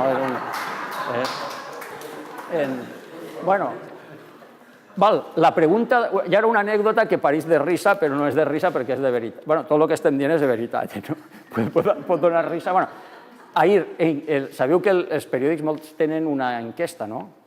Pareix a vegades això que era, recordeu l'enquesta Papus, aquella de la setmana que viene hablemos de les infantes, no, pues la d'ahir de l'expansió era ni més ni menys la següent, perquè estos no sols han presentat el llibre, sinó que han plantejat la proposta al Ministeri de que la educació financera s'establisca com a matèria obligatòria en els cursos. Bueno, diu, ¿está usted de acuerdo? Era la pregunta de ayer de la encuesta de la expansión. ¿Está usted de acuerdo con la propuesta de la Comisión Nacional del Mercado de Valores de que la educación financiera se establezca como asignatura obligatoria en la educación secundaria? Esta era la pregunta. Bueno, ¿sabeu quin és el resultat de la enquesta? Pues que el 70% va votar que sí. Bueno, pues, clar, després a mi em fa gràcia quan parlen de que si l'adoctrinament, que si no sé què, i això què és? Això és un adoctrinament brutal, no? Ja des de xiquets. Bueno, això era un incís de la... Assignatures de lliure configuració autonòmica, són el quart bloc. Recordeu, els troncals són la meitat com a mínim. Com a mínim, que si la conselleria o el mateix centre diu que és molt més, pot ser molt més. És a dir, la mitja ja seria més de la meitat. Ahí on va? Ahí va com a mínim el valencià. O sigui, les llengües van ahí. I són obligatòries, però s'estableix, sempre fica la cueta ahí con las exenciones que legalmente procedan. És a dir, que està un poc apuntant a que hi haurà moltes exempcions. Però fixeu-vos on està així el tema conflictiu. Si donen valencià, com no donen més hores, a costa de què és? Ahí ve lo de l'E1 a 3. És a dir, donar valencià o qualsevol llengua és en detriment de donar música o de donar tecnologia o de... Bueno, si és de donar de la emprendedoria eixa, millor, no? Però, clar, què passa en els... Quin problema se crea ahí? De que, sent obligatòria, com que ja no forma part de les que són, diguem que ja se sap que són i que al final tu elegis una optativa, resulta que va en detriment de la possibilitat de l'optativitat. I aquesta és la qüestió que es planteja així. Bé, després del batxillerat, ara hi ha l'humanístic, el científic i l'artístic. Cada un d'ells té dos subespecialitats. Per exemple, l'humanístic té el de ciències socials i el d'humanitats. Com queda ara la cosa? Ara és en 4. Ara l'humanístic se divideix en 2. Clar, direu, això és una qüestió tècnica, una tonteria. No és tan tonteria, perquè recordeu que pot haver només una al centre. És a dir, imagineu, un centre que ara té el científic i l'humanístic, se queda en una, però ja no és una, és la meitat d'una, perquè l'humanístic s'ha dividit en 2. Clar, això què vol dir? Per exemple, quants alumnes hi ha del que seria el batxillerat humanístic a Castelló? Els que siguen, doncs potser en 2, no sé, el Ribalta i el SOS, ja suficients per totes de la ciutat. Tu vols fer això? Això és 2. Què succeirà ahir? Doncs que, primer, aconseguiran un càlcul que tenen. El càlcul que tenen és exactament que per això de les assignatures que diuen compactació i per aquesta altra qüestió d'eliminar línies han calculat 4.812 professors menys al batxillerat en tot l'Estat. O sigui, una precisió absoluta, que no sé això com se pot calcular. Clar, és eliminar llocs de treball i abaratir la qüestió. I una qüestió que se m'havia passat. Deien, hi haurà molts més alumnes d'FP. Bé, hi haurà molts més alumnes d'FP, però serà l'FP dual, perquè la prova d'això és que diuen qui donarà aquesta tan bonica de l'emprendedurisme i totes aquestes històries? Doncs Sara, per exemple, els professors de FOL. Si els professors de FOL donen això, serà perquè no hi ha tants alumnes d'FP als centres, perquè si hi haguera tants alumnes d'FP als centres, els professors de FOL donarien als alumnes d'FP. O sigui, realment s'està demostrant que tot això, el que se diu a el que serà, serà molt diferent. Sí, bueno, és un poc la mateixa cosa que passava en el tema de les zones. Si hi ha 3 instituts, al final el que acabarà serà que un donarà un altre i donarà un altre, i al final un anirà a un que està a prop de sa casa, que és el lògic, un anirà a un que està a l'altra punta de la ciutat, o dirà, mira, jo volia fer el batxillerat científic, però faig un altre. Com total, no me ficarà en autobús, encara que jo siga del Grau i haig d'anar al Vicent Castell, doncs total. I a més no tindré autobús per anar. Bueno, de l'assignatura del valencià és aquesta qüestió. El gràfic exactament ja no és de l'anterior versió, no respon exactament perquè ara són 4 blocs. Bueno, lo de la via de segona és aquesta qüestió. Clar, als cicles formatius de grau mitjà ja s'accedirà a través d'una opció de l'ESO que ja comença en tercer en unes matemàtiques que són, o sigui, les fàcils per entendre-nos, i en unes assignatures que són diferents a les altres. És a dir, ja s'està encaminant com antigament. Qui anava a l'FP, qui era? Doncs qui traia males notes. Ara no és exactament així. Jo dono classes a l'FP i em pareix que el nivell actual, almenys dels cicles superiors, és bastant gran. Tal com se planteja ara, se torna un poc a la situació anterior, a la segregació. Els bons van cap ací, els regulars van cap allà i els roïns directament van a l'FP bàsica, i quants més vagin millor. Per cert, els PQPIs, en aquest moment, els PQPIs no tenen un concert assegurat. El concert d'una privada en PQPIs és el que diu un concert singular.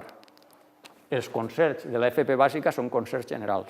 És a dir, automàticament, els alumnes d'FP bàsica de qualsevol centre concertat passen a ser concertats automàticament, sense tràmit de cosa. I una altra cosa sobre l'FP dual, que m'ha vingut ara al cap, per a demostrar l'aposta per l'FP dual, només hi haurà concerts en la privada si és FP dual.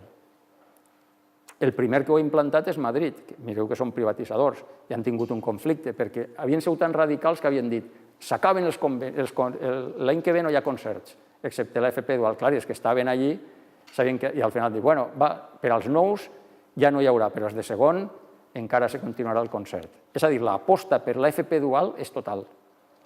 Només hi haurà centres d'FP privats si fan FP dual.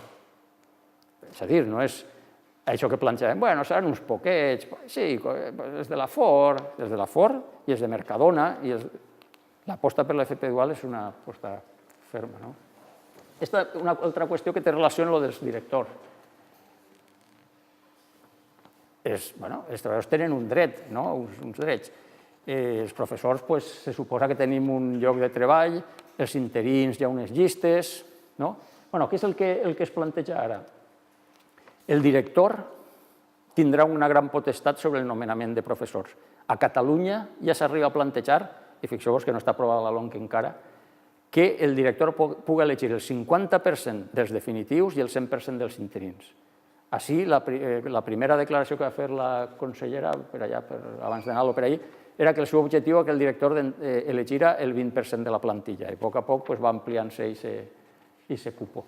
Poden rebutjar un interí que vagi, per què no? I a la inversa, poden contractar pràcticament, o proposar que vingui una persona. Això es diu clientelisme. Perquè, a més, és un director que en ares diuen a millorar el seu centre, recordeu que és un gerent que ha de guanyar clientela per al seu projecte.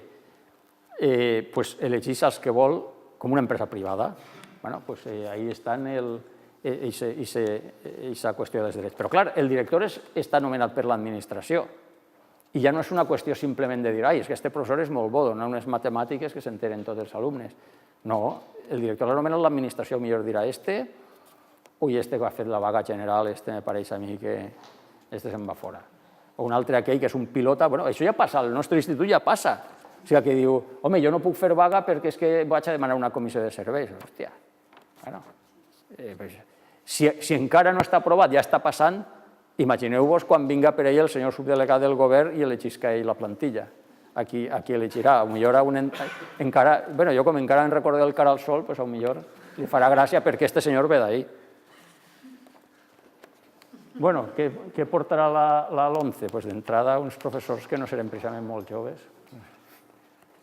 I considerem que més fracàs, més abandonament escolar, fracàs real, perquè molts no podran tindre la titulació, l'abandonament escolar pel tema de com està estructurat, a part d'una qüestió, com he dit al principi, havia dit externa. O sigui, si hi haguera plena ocupació, veuríeu com per més cicles de formatius i més històries que se ficaren, molts alumnes se n'aniran a treballar. I al revés, si l'any que ve l'atur juvenil és del 80%, veureu les cues per a matricular-se als instituts. Però el sistema pensem que produirà això. Evidentment, menys integració i cohesió social. El sistema actual, que té molts defectes, sí que en una cosa dins dels rànquings de les proves PISA i ICES té uns resultats relativament bons, que és en què els grups són bastant homogenis. És a dir, un institut, entre el millor i el pitjor no hi ha tanta diferència com en altres països d'estos que trauen tan bones notes, diuen. I menys qualitat és evident. Clar, ahir entrem ja en què considerem qualitat. Si la qualitat s'ha aprovat les proves PISA, possiblement milloraran. Però les proves PISA no són la qualitat de l'ensenyament, perquè l'ensenyament no és una autoescola. Si l'ensenyament és una autoescola o una autopisa o com se diga, per aprovar les proves PISA, si jo entreno els alumnes per aprovar les proves PISA, aprovaran les proves PISA. I si a més li dono molta importància i estic un mes mentalitzant-los de lo bé que ha d'eixir i no com ara, perquè l'altre dia eren les proves de segon d'ESO, no sé què, els alumnes una xufla i pitorreo i tal.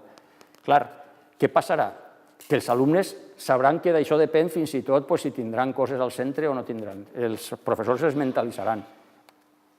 És millor qualitat de l'ensenyament per traure millors qualificacions en aquestes proves?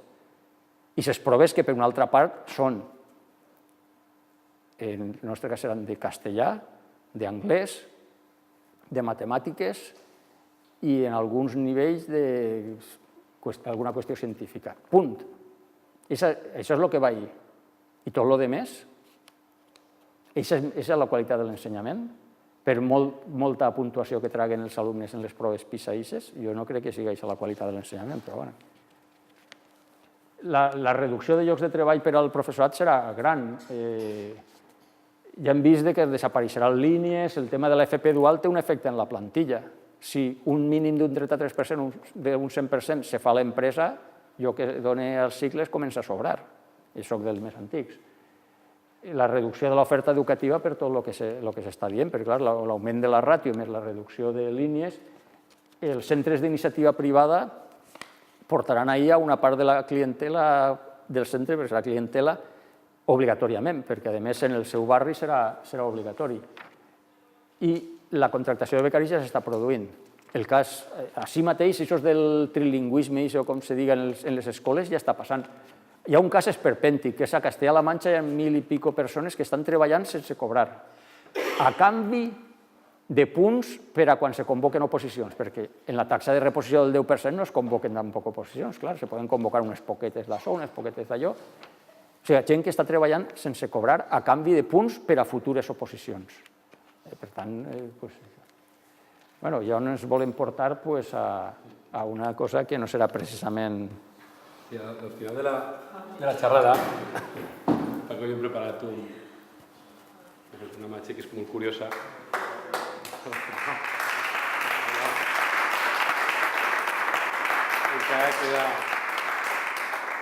Bueno, la película, la novela y la película Los Santos Inocentes, pues así eso es lo que Paco ha fet molt bé a la meitat de la xerrada, el context econòmic on estem i cap a on es volen portar, no? Bueno, la pel·lícula Paco Raval, el personatge de Paco Raval, segur que porta la seva milana, al principi de la pel·lícula és acomiadat on treballa perquè té un problema mental i quan el seu cunyat, fa poc va faltar, el seu cunyat, Alfredo Landa va y le digo al señorito, mire, es que ha despedido usted a mi cuñado. Y dice, sí, claro, dice, es que está mal de la cabeza, no querrás que lo tenga yo aquí aguantándolo. ¿Qué fa? Dice, bueno, es que lleva 60 años trabajando para usted. Dice, me tenía que haber dado un premio a mí por haberlo tirado y por haberlo tenido 60 años. Lo que vemos es que así no n'hi ha ni de dependència, no n'hi ha jubilacions, i on té que anar aquest personatge? On té que anar? A casa de la seva germana, a regular, que viu con el seu marit, i el més trist de tot és la situació, ja no és la pobresa, la situació de pobresa que viuen, sinó la situació de sumissió. En las novelas y en la película, lo que el escritor quiera, estamos para mandar, i el que ha dit Paco abans de... Jo puc entendre moltes coses d'una persona que tinga por que no li doni una comissió, jo puc entendre moltes coses, però hi ha gent que ho porta molt bé. Hi ha gent que es queda ahí, que no fa res i diu, no, yo es que yo no puedo aparecer en ningún listado, yo no puedo estar en ningún sitio. I llavors, si ho pengen així, ja és un discurs que te ho diuen enseguida i jo penso que ahí és on no hem d'entrar.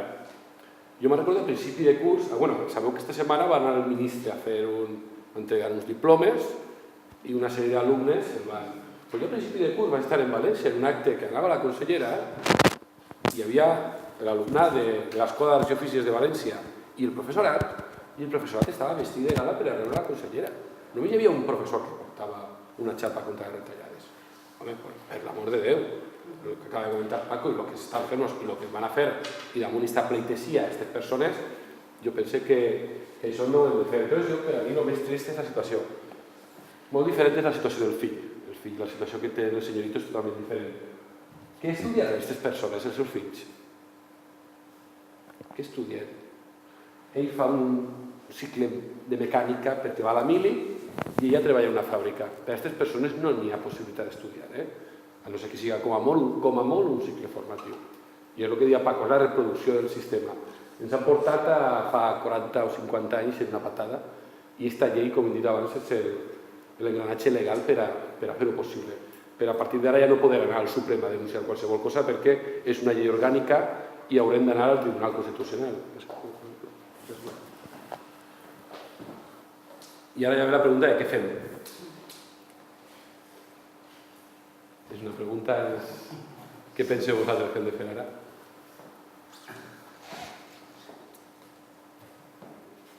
Bueno, pues Paco sempre diu una frase que diu si lluites, no sé com ho dius, lo de si lluites...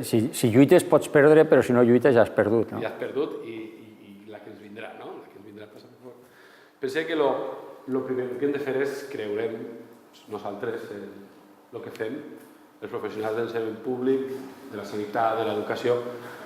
Això ho fem els dies en totes les aules, perquè són aules a voltes xicotetes, a voltes en informàtica tenim unes aules xicotetes, us toca donar classe allí, a voltes perquè tens d'estar donant classe en un barracó, etc. I ho fem tots els dies.